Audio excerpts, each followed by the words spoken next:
और लाल सलाम पेश करना चाहता हूँ।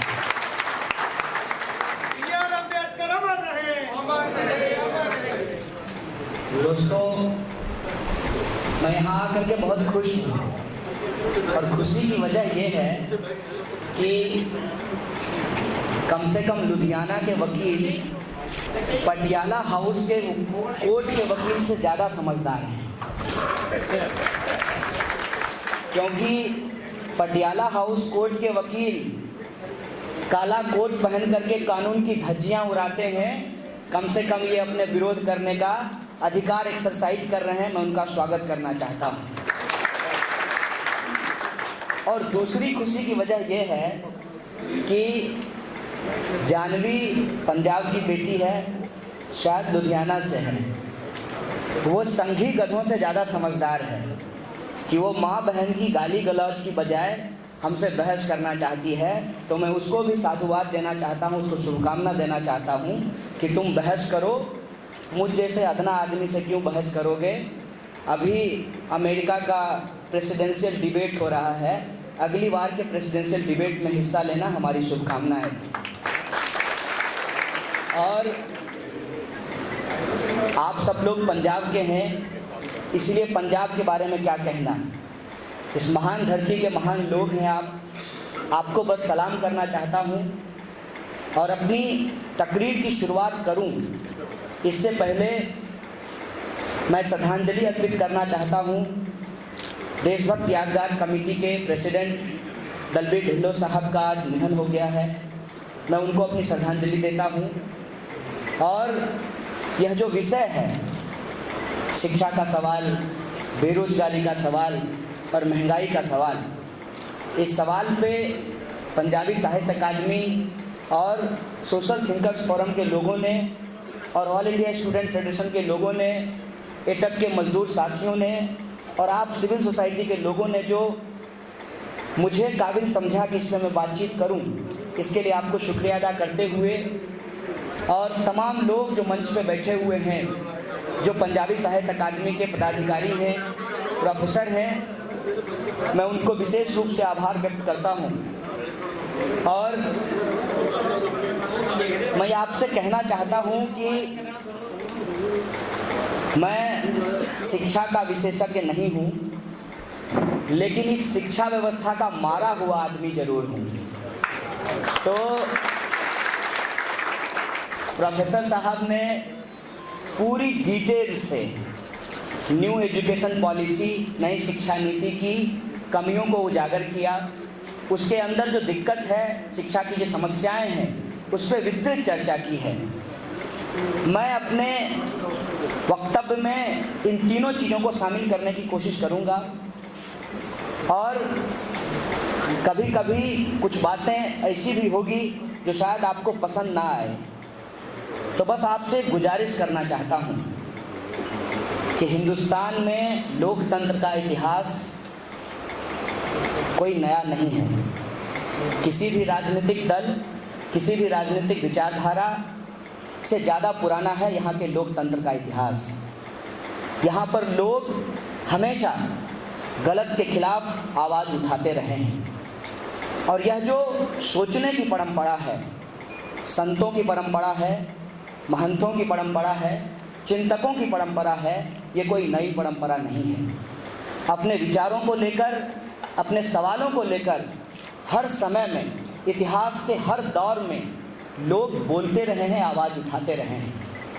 हिंदू धर्म के अंदर जो कुरीतियाँ थी, जातिवाद का जो सवाल था, वो एक महत्वपूर्ण कारण था सिख धर्म के प्रचार प्रसार का, ये सब आप सब लोग जानते हैं। और जो गुरु नानक साहब की बातें हैं, जो कबीर की बातें हैं, जो संत तुकाराम की बातें हैं, जो पेरियार, फूले, अंबेडकर और इस देश के तमाम क्रांतिकारी, चाहे वो भगत सिंह हो, करतार सिंह सरावा हो, वो सब लोग जो इस देश के अंदर जिस सपने को लेकर के लड़ रहे थे, आज वो सपना कहीं ना कहीं खतरे में है।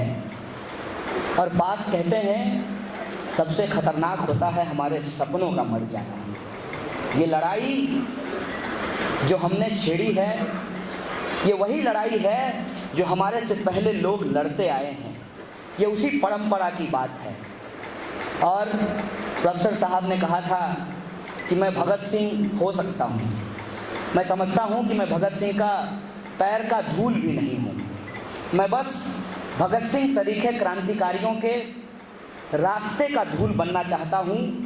मैं चाहता हूँ कि ये रास्ता आगे बढ़े और लोग इन रास्तों पर चल करके हिंदुस्तान को मजबूत बनाएं। ये हमारी कोशिश है और इस कोशिश में ये बहुत ज़रूरी हो जाता है कि हम आर पार की लड़ाई को लड़ें। मैं फिर पास को कोट करना चाहता हूँ। पास कहते हैं बीच का कोई रास्ता नहीं होता, इसीलिए हमें भी बीच का रास्ता नहीं अख्तियार करना है। हमें तय करना है कि हम हिंदुस्तान के अंदर लोकतंत्र के साथ खड़े हैं, प्रगतिशीलता के साथ खड़े हैं या लोकतंत्र के खिलाफ खड़े हैं। ये आज हमको तय करने की ज़रूरत है। कुछ लोग कहते हैं कि कन्हैया ने नारा लगाया। मैं कहता हूँ कि मैं नारे लगाता हूँ, देश के खिलाफ नहीं, देश के अंदर उन नेताओं के खिलाफ, उन विचारों के खिलाफ जो देश की जनता के साथ गद्दारी करते हैं। और मुझे इस बात में कोई संदेह नहीं है कि कुछ लोग कह रहे हैं कि मैं एंटी इंडिया कैंप का आदमी हूँ। भाई साहब, मोदी जी इंडिया नहीं हैं और आपके लिए मोदी जी इंडिया होंगे, हमारे लिए इंडिया इस देश के 125 करोड़ लोग हैं। इसीलिए मैं मोदी जी के खिलाफ नारा लगाता हूँ, इंडिया के खिलाफ नारा नहीं लगाता हूँ। मैं एंटी इंडिया नहीं, एंटी मोदी कैंप का आदमी हूँ और मुझे गर्व है एंटी मोदी कैंप का आदमी हूँ। और ये सवाल एक व्यक्ति का सवाल नहीं है। मैंने कहा कि ये सवाल परंपरा का सवाल है। ये सवाल उस विरोध की, उस क्रांतिकारी विरासत का है कि आप इस देश को सबके लिए बनाना चाहते हैं कि नहीं बनाना चाहते हैं। देश की सीमा में चाहे अमीर हो या गरीब हो, चाहे दलित हो या ब्राह्मण हो, चाहे हिंदू हो या सिख हो, चाहे महिला हो या पुरुष हो, चाहे बिहारी हो या पंजाबी हो, उनके अधिकार बराबर होंगे कि नहीं होंगे, ये सवाल उसको है। और ये सवाल जो हम उठा रहे हैं वो सवाल इस देश की बेहतरी का सवाल है। और देश बेहतर कैसे होगा? देश बेहतर वैसे नहीं होगा जैसे हाथी के दांत खाने के कुछ और, दिखाने के कुछ और, वैसे ही मोदी जी के दांत बोलने के कुछ और करने के कुछ और। इससे देश बेहतर नहीं होगा।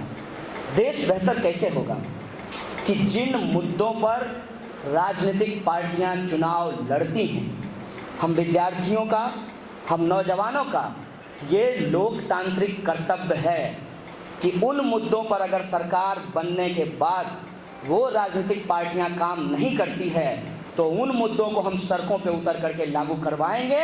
ये लड़ाई है। क्या था वादा? वादा था बहुत हुई महंगाई की मार, अब की बार मोदी सरकार। सरकार चुनने के बाद नतीजे क्या हैं? रेलवे का किराया विमान के बराबर पहुंचा दिया गया है और कह रहे हैं कि 2500 रुपये में आप हवाई यात्रा कर सकते हैं। मोदी जी, जो लोग 25 रुपये में रेल की यात्रा कर रहे हैं उनके बारे में क्या योजना है, ये सवाल मैं आपसे पूछना चाहता हूँ। मैं ये सवाल पूछना चाहता हूँ कि दिन ब दिन महंगाई क्यों बढ़ रही है? आप सब लोग किसानी से बहुत भली भांति परिचित होंगे। मैं भी किसान का बेटा हूँ। मेरे पिताजी किसान होते हुए कभी भी मेरे अंदर ये विचार नहीं भर पाए कि तुमको किसान होना चाहिए। मैं बचपन से ये सवाल सोचता हूँ कि किसान का बेटा किसान क्यों नहीं होना चाहता। किसान का बेटा किसान इसलिए नहीं होना चाहता क्योंकि किसानों की इस देश में इज्जत नहीं होती है। उनकी आत्महत्या जो वो खेतों में करते हैं वो कभी इस देश का फ्रंट लाइन न्यूज नहीं बनता है। उनकी जो गरीबी का सवाल है, उनकी जो भूखमरी का सवाल है, वो कभी भी इस देश का राजनीतिक सवाल नहीं बनता है। और वो 65% लोग जो सबके लिए अनाज पैदा करते हैं, जो प्रथम उत्पादक हैं, उनको सबसे ज़्यादा महंगाई का सामना करना पड़ता है। प्रथम उत्पादक और अंतिम उपभोक्ता इस देश में सबसे ज़्यादा मारा जाता है। किसान को अगर उसकी फसल का कीमत नहीं मिलता है, मजदूरों को अगर उसका न्यूनतम वेतन नहीं मिलता है, तो सवाल है कि बढ़ी हुई महंगाई का फ़ायदा कौन उठाता है? बढ़ी हुई महंगाई का फ़ायदा बिचौलिए उठाते हैं। और बिचौलिए क्या करते हैं? बिचौलिए प्रधानमंत्री जी के सूट का इंतजाम करते हैं और उस सूट को पहन करके, लखटकिया सूट को पहन करके बिचौलियों के द्वारा हेलीकॉप्टर की व्यवस्था की जाती है और उस हेलीकॉप्टर पे बैठ करके घूम घूम करके किसानों और मजदूरों की बात सिर्फ चुनावों में की जाती है। चुनाव जीतने के बाद उसे भुला दिया जाता है। ये सवाल है आज हमारे सामने। क्या हम इन सवालों को नहीं बोलेंगे? और जब हम इन सवालों को बोलेंगे तो कहा जाएगा कि आप देश के खिलाफ बोल रहे हैं। तो मैं कहना चाहता हूँ कि इस देश के अंदर क्या किसानों के सवाल को उठाना देश विरोधी सवाल है? इस देश के अंदर मजदूरों के सवाल को उठाना क्या देश विरोधी सवाल है? इस देश के अंदर शिक्षा का सवाल उठाना, रोजगार का सवाल उठाना, समाज के अंदर जाति और लिंग के आधार पर जो शोषण है उस शोषण के खिलाफ आवाज़ उठाना, क्या इस देश विरोधी कार्रवाई कहेंगे? अगर आपको लगता है कि ये देश विरोधी कार्रवाई है तो मैं आपको कह देना चाहता हूँ कि आपके सपनों का देश हमारे सपनों का देश नहीं है। हमारे सपनों का देश, उसकी सीमाएं हमारे संविधान से तय होती है, जिसको बाबा साहब भीमराव अंबेडकर ने लिखा है। और वो कहता है, उसकी प्रस्तावना कहती है, हम भारत के लोग। जब देश की बात करेंगे साहब तो आपको इस देश के लोगों की बात करनी पड़ेगी। और इस देश के लोगों की समस्याएं क्या हैं? इस देश के लोग